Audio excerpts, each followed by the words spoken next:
If you've ever visited a tech company office, you've probably used Envoy at one point to check in. But when COVID hit, that startup was faced with an ultimatum: pivot or die. Envoy is the way you sign into an office when you visit, which doesn't work when nobody goes to an office.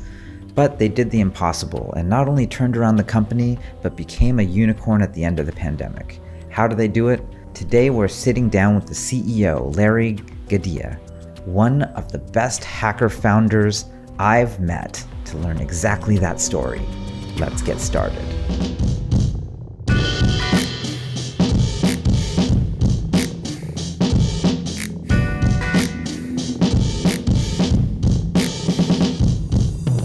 Larry, thanks a lot for coming on the channel. Yeah, absolutely. Thanks for having me.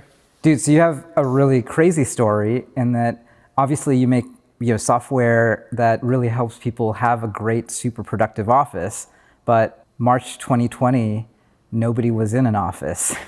Yes, that's true. So what happened? Well, March 2020, technically no one was there for a while. And then there's there's factories and warehouses that do need to bring people back in some way, or else they literally could not process all of the iPhone orders that were going crazy at the time. But world goes crazy, right? We build a software for workplaces where people kind of, when they come in, they get registered and everything. There's all these NDAs and any kind of pictures or just like a basic security stuff so people know how many people are going in and like simple stuff. But when everyone's mandated by the law to stay at home and do not go into the office, and if you do, your office will get fined, that's pretty compelling for people not to really want to go in. And what happened over time is our core business, now we are a SaaS model where people they pay up front, hallelujah. And then it's oh, you have some time. But one thing immediately when it hits, I asked our CFO, all right, I want you to model about 8% of our revenue being lost every single month for the next 12 months. What's that look like? And he's like, Larry, you realize that goes down to basically zero. And it's yes, that's what I'm trying to model here. Let's get to it. It sounds like immediately there was sort of a moment where you said, well, give me the news. You went to your CFO and you said, give it to me straight. Yeah. How bad is it?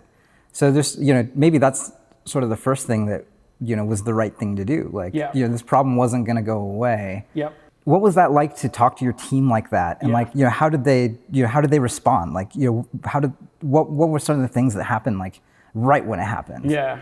Okay, companies and society, everybody was like, oh, no, don't worry about it. It will be back in 2 weeks. It's like the flu, but everyone gets it. Well, don't worry about it. So 2 weeks go by and it's I don't know, there's going to be summer break and obviously everyone's going to go on vacation and everything. They're going to get in planes together. Don't worry about it. Summer break comes in. Everybody's not on planes. It's oh, don't worry. The kids are going to go back to school in September. We're going to be totally fine.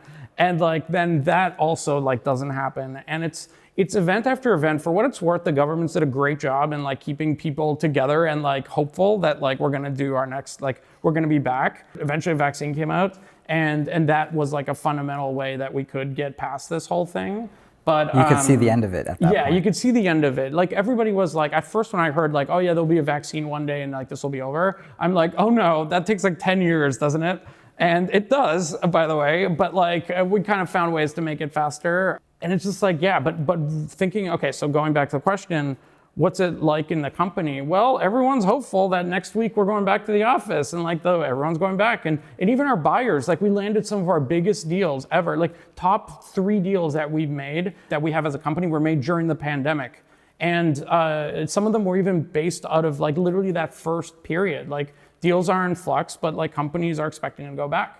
And that's just how it keeps going. Companies understand the value of people being together, and they're gonna keep on investing in their people together, not necessarily as much individually, but together. And that's how the world kind of works. So us internally, it was a little bit weird over time. We're why are we at home right now? We probably should be doing the thing that we sell, but we can't because we're not doing that. So of course we redirect a lot of our efforts into the stuff that we used to do, but in that.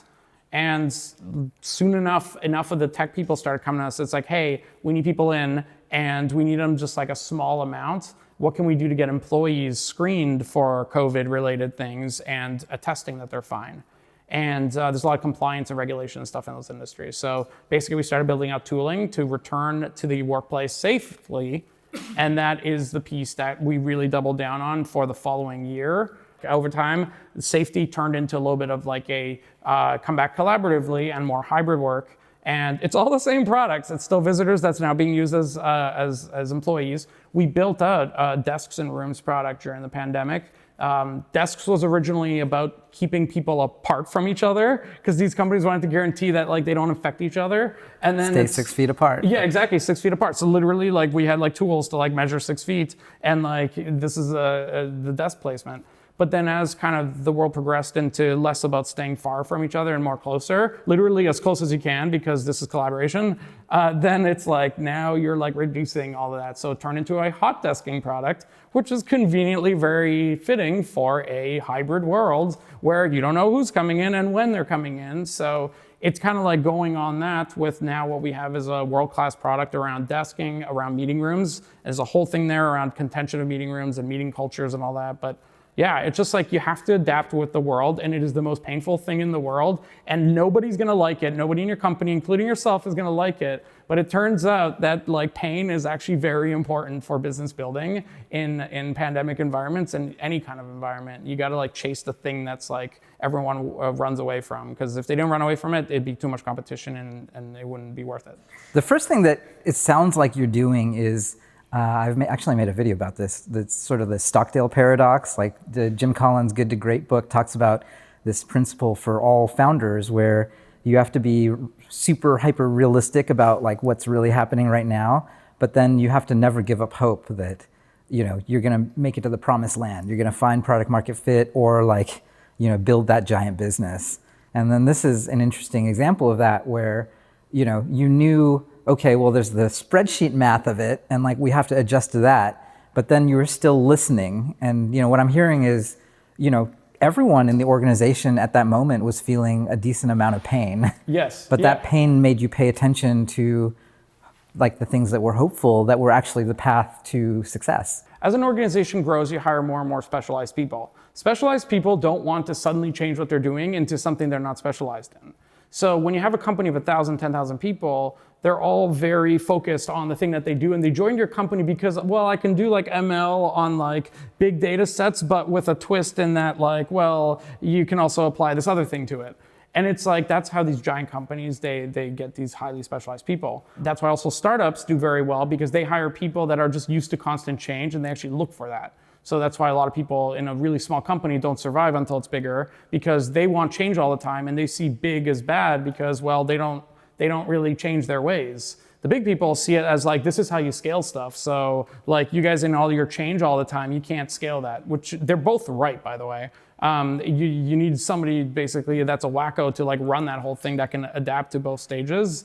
We'll see how I'm doing on the scale one, but it seems to be doing reasonably so far, but we'll see. People are not used to change, and they don't want it, obviously. So you kind of have to like go against that. And I think it's a lot of people were very caught off guard, that's for sure. But everybody knew that we had to do it. Like it's just this world where you don't have like everyone, like there's layoffs across the board, and like there's all these companies not doing well, and no one knows what to do. So it's like you gotta kind of do it. It turns out everybody can actually adapt to a lot of change all the time. And it's not nearly as like end of the world as people thought, but they certainly did think that before.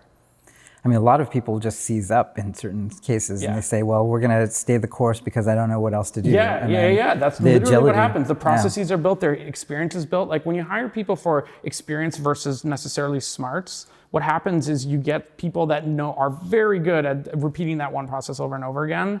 But then it's like, well, okay, if that process changes, now what? And that's where a lot of problems happen. So you gotta be careful how early in you bring in specialization that may be required at certain stages, but yeah. I mean, a lot of people are watching right now, you know, they might have gone totally remote. Initialized has gone totally remote. Some people are trying hybrid, and some people are going back to the office. So I don't know. Maybe let's go with the like hybrid people, because it's probably the largest number of people are trying to pull that off right now. Yeah. I mean, it's basically like hybrid is basically the people that want full remote and the people that want full on-site. It's kind of like, well, we can agree that some kind of compromise is reasonable. And like, that's essentially what the world is doing right now. And it's kind of working. Like, it's not horrendous, but it's also not like super perfect right now.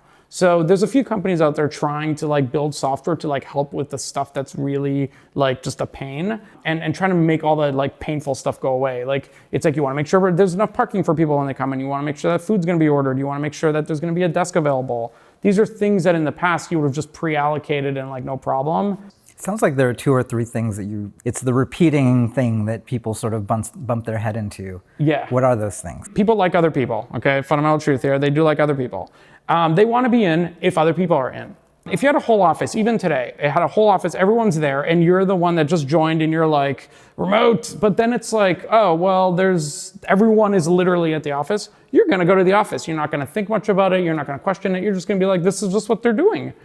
When you have a situation where people are supposed to come in 2 days a week, 2 to 3 days a week, and then you show up and there's no one there, say you pick a Friday or a Monday, now there's no one there. And this person that just dealt with like driving their car, which they barely know how to drive anymore, they like now have gotten out of their car, they forgot the umbrella, it's raining on them because they forgot that umbrellas are necessary. And then they finally get into the office, they arrive, they forgot to order their food because why do I have to like order this? I forgot my process. And then they go upstairs and it's like, okay, well, I forgot my badge at home because like you forgot that too. And then you finally somehow get let in. You're now in an empty office because this happens. Like if it's random and it's a free-for-all for when people are showing up to offices, you are training your employees that like you shouldn't come to the office because there's no one going to be here. The alternative is you pick certain days. Now there's dynamics all around that because now it's like, well, you're telling me what to do. And like, that's like, you can't do that. Like, this is like, that's changing. Well, I don't know. Let's hope it changes because it's like, you guys, we got to be organized. Like no one is trying to do anything evil here. These companies are just trying their best to bring people together in what we know is a fundamental truth that people like each other and like working with each other, especially in times of crisis. Like look at the stock market and everything. Like I don't understand exactly how these companies are totally cool with a whole bunch of people being on their own at home, not like being together and like figuring things out. Like I wonder how long this whole crash is going to keep going on for. But my point is that it's important people are together, and if it's not organized, and by the way, companies, aka organizations, need to organize around this stuff. So we try to make it painless and easy and that kind of stuff through our software at Envoy, but it's a lot of work to do that in a way where people feel like they are in control and where people feel like they're not being stepped on in the ways they've been doing for the last 2 years. Another way of looking at it is once you're in, you have to be organized. I mentioned like the parking, I mentioned the like having your badge work, I mentioned having a desk and food ready for you. Meeting rooms are a really big thing too. Like what's happening is companies had a ratio of people to meeting rooms, and that ratio has gone completely out of whack. So first of all, every company now has a massive meeting culture because it is literally unchecked, because you can just create a one-on-one meeting with somebody and feel productive because you're talking to somebody, and now you've like reinforced a meeting culture in companies. So every single company in the world now has this massive meeting culture, A. And then B, you've hired all these distributed remote people because you have to hit your headcount numbers and you need more people to build things. So you've hired people all around the place. They are not in the office anymore. You can't just go to the lunch table to talk to them. You can't just like say hello to the guy beside you and like answer the question quickly. You now need to schedule time with the people. So now you've got this world where people need to be in meeting rooms all the time because they got all these remotes, they got all these different hub offices, and they've got a meeting culture that like just loves to have meetings. So what's happening is there's not enough meeting rooms for people. And this is a really big problem because, again, let's say you mandate your company to go back to the office. Everyone's in on the same day because you want to increase collaboration and all these wonderful things that you're actually doing for them, but like regardless, when they come in, there's no more meeting rooms, they're out of desks, all the chairs that they took home during the pandemic are now like, but I thought that's my chair now. And it's like, there's like the monitor, it's like, well, I'm more productive if I have this monitor, but I'd never pay for a monitor like this at home. And it's like, well, okay, let's like try to understand where we're going here. But this is the issue that a lot of companies are struggling with. So if you don't plan for these things, if you don't have meeting room allocation, if you don't have desk allocation, if you don't really look into like, hey, maybe our neighbors downstairs aren't using their meeting rooms, maybe we should use them. This is the kind of world that like you can really cope with these things as the world kind of moves through this stage, let's just call it. Well, it's not like sort of evenly distributed either. Like, I mean, there seem to be very different meeting cultures in the West Coast versus the East Coast, for instance. What do you think should happen? I mean, in San Francisco, we were just talking about like literally nobody shows up to anything right now. It's strange. Yeah. I think it's very hard for like San Francisco was very good at attracting a lot of people that were ideological about wanting to change the world. The world is surrounded by people that want to make money. So San Francisco is the highest density of wants to change the world versus wants to make money. And what's happened is that ideological mindset of like, I want to build really cool things that change the world has dispersed. It's all over the place. That only works if people are together. And what we're having now is a world where it's like the companies that try to bring people together to like the old times, it's a lot harder. It's a lot harder. Like people are not used to it. You've hired more than half your employee base in San Francisco during this period. So they don't even know what your office looks like. So this is the culture difference that's happening, and like what made San Francisco really special is gonna be really hard to re-replicate.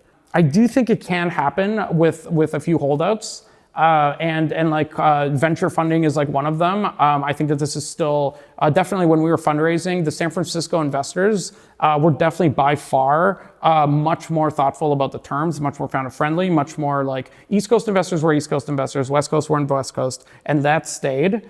But it's really hard to like, it's like as long as that keeps going, I think it's gonna like, we still got a form of critical mass here. But as it kind of distributes in the world, it's gonna be a lot harder to, like, I hope that doesn't change, because if that changes now, we've like lost the whole ecosystem. Culture is like sort of this kinetic energy, and then the world has been sort of running on momentum for a while.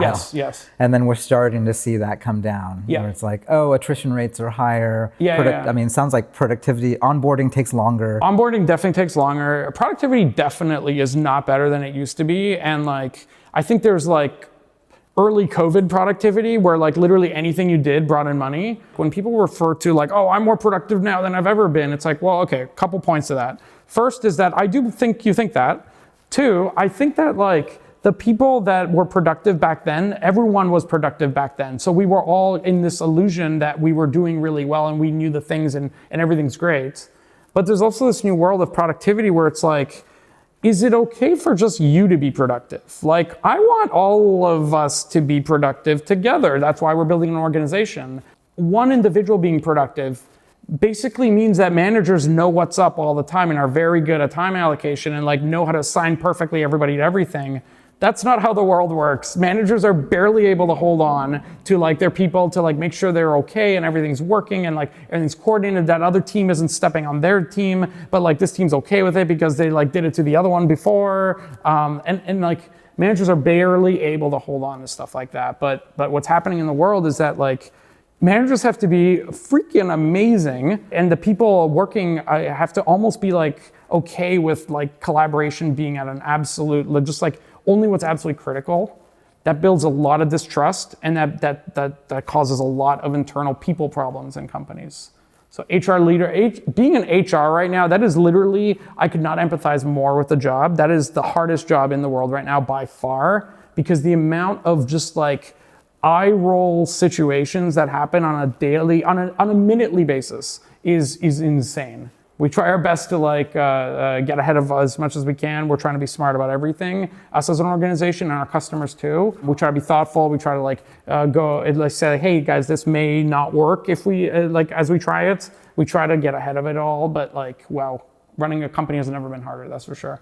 Sounds like the pendulum might be swinging, and that, you know, for people watching, the big thing to remember is more people spending time with each other in a single place is still, it's a hammer and you got to use it. If you don't, like, you're sort of missing out. What may happen is companies really will realize the value of people being together and valuing each other for more than just the number output that they produce. And in the past, like, people were like, hey, I just get this thing done. And like, they didn't care how it was done and like that kind of thing. But now they're realizing that a major piece that they were just like not thinking about is like, well, the relationships those people build along the way with others, that piece is like critical to getting stuff done right and smartly and like coherently. I think that coming out of all of this, if we go back to a world that was similar to before, it will be one where managers and leaders appreciate much more the people playing on the Office, I guess it's not a PS4 anymore, now they're playing on the Office PS5, a random game together and building those kinds of social bonds, I think more of the world will appreciate those. And I think that that's like the secret to what made Silicon Valley really execute well. It really trusted its people, and it could do that because the production was really good. And of course the margins are very high, so it can afford that, but yeah. Personally, one of the things that has been a challenge is like Initialized went remote, and then we actually took the whole team on a retreat, which was awesome. And then I got so much feedback being like, "Oh, you're so different in real life," and like people just got so much out of like us being there together. Yep. And it was just like such an obvious sort of reminder that like, oh no, like me in Zoom for like speaking for two minutes here or there. Yeah. Like that's not leadership, and that's not being a leader. Actually, like this stuff happens in real life. Silicon Valley was really ahead of the world on that, and like allowed productive work from home, and it worked. So I think we're going to see a version of that again, but I do think companies are going to be a lot more thoughtful about making sure people are together when they get together. And then we're going to just see a world that like some companies are performing differently than others. And I am sure we're going to see a pattern that like the innovation, the creation of new exciting things are going to happen when people are like at random lunch tables talking about random things. And it's like, oh, maybe we should try that. And I think we're going to see enough examples of that where companies are going to feel like, hey guys, this is actually like kind of cool. Look how we're all doing really well together. And I think employees are going to like that a lot too. They're going to see their job a lot less as like, I'm doing the thing, and more like, hey, let's do this together. And I think we're going to adapt. Like always, we adapt to anything. If we could adapt to like a global pandemic that should have wiped all humans off the earth, but instead we like made the most of it. We like really innovated and created these new things that really is helping everyone now. And like now we're coming out the other side where everything's like much better. It's gonna take a little while, but like we're gonna get to a point where people are actually just like totally cool with this, and like we're gonna find ways to make it work. So I'm very optimistic. I think our business is like at the super forefront of this. And I could not be more excited about the fact that we could not be in a more contentious, more exciting, more like changes day to day kind of world than we are right now. Maybe commercial real estate, but like we'll take the one level down with the software, less assets on the book that we have to keep together. But yeah. Larry, thanks a lot for coming on the channel and for sharing your story about, hey, actually like it's about the users and the product. Like that's not, if you're realistic and you take care of your user and product, like you can sort of get through almost anything. Literally anything. I would argue anything. It's just going to be different ways than you would have expected, that's for sure. But we're having fun. Our customers love it. Everyone is like doing their best to make the best of any kind of situation, and we're really excited about it. Thanks, man. Nice. Thanks for having me.